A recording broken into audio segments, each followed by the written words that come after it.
আসসালামু আলাইকুম, welcome to spicy বং।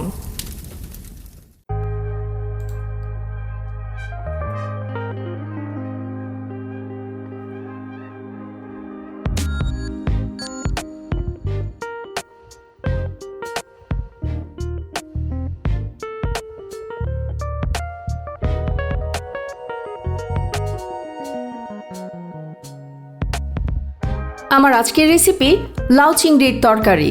কথা না বাড়িয়ে চলুন ঝটপট রেসিপিতে চলে যাই। প্রথমে একটা পাত্রে তেল দিলাম। তেলটা গরম হয়ে গেলে দিয়ে দিচ্ছি পেঁয়াজ ও স্বাদমতো লবণ। এবার পেঁয়াজটা একটুখানি ভেজে নিব। পেঁয়াজটা হালকা ভেজে নিয়ে দিয়ে দিব জিরা গুঁড়া, হলুদ, মরিচ গুঁড়া দিব একটুখানি, যদিও মরিচ গুঁড়া না দিলেও চলে। লাউয়ের তরকারিটা সবুজ রাখার জন্য আমি শুধুমাত্র কাঁচামরিচ দিয়ে সাধারণত রান্না করি। তরকারিটা সবুজ সবুজ দেখতে ভালোই লাগে। তো লাল মরিচের গুঁড়া বেশি দিলে তরকারিটা লাল হয়ে যায়, এজন্য আমি খুবই সামান্য দিয়েছি, তবে না দিলেও চলবে। দিচ্ছি জিরার গুঁড়া ও আদা রসুন বাটা। এবার মশলাগুলো একটু কষিয়ে নিব।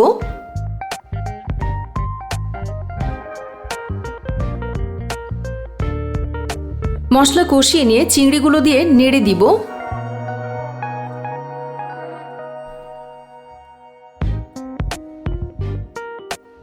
এবং ঢেকে দিয়ে চুলা রাখবো মিডিয়াম লো হিটে।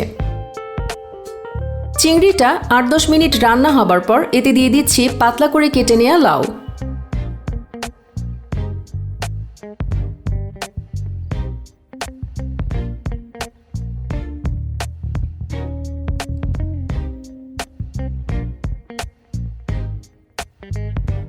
লাউ দেওয়ার পর নেড়ে দিব এবং ঢেকে দিয়ে চুলা রাখবো মিডিয়াম লো হিটে।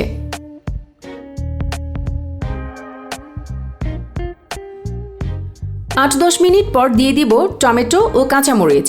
আপনি চাইলে কাঁচামরিচটা রান্নার শুরুতেই দিতে পারেন, তবে এই তরকারিটা যেহেতু অল্প ঝালেই খেতে ভালো লাগে, সেজন্য আমি কাঁচামরিচটা রান্নার শেষের দিকে দিলাম। নেড়ে দিয়ে আবারও ঢেকে দিব।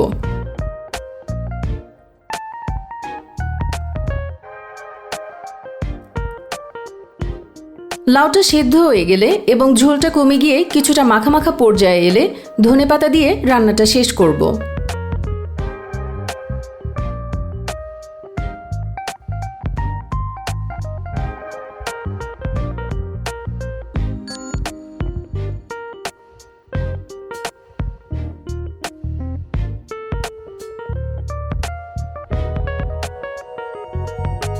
তো এই ছিল আজকের রেসিপি।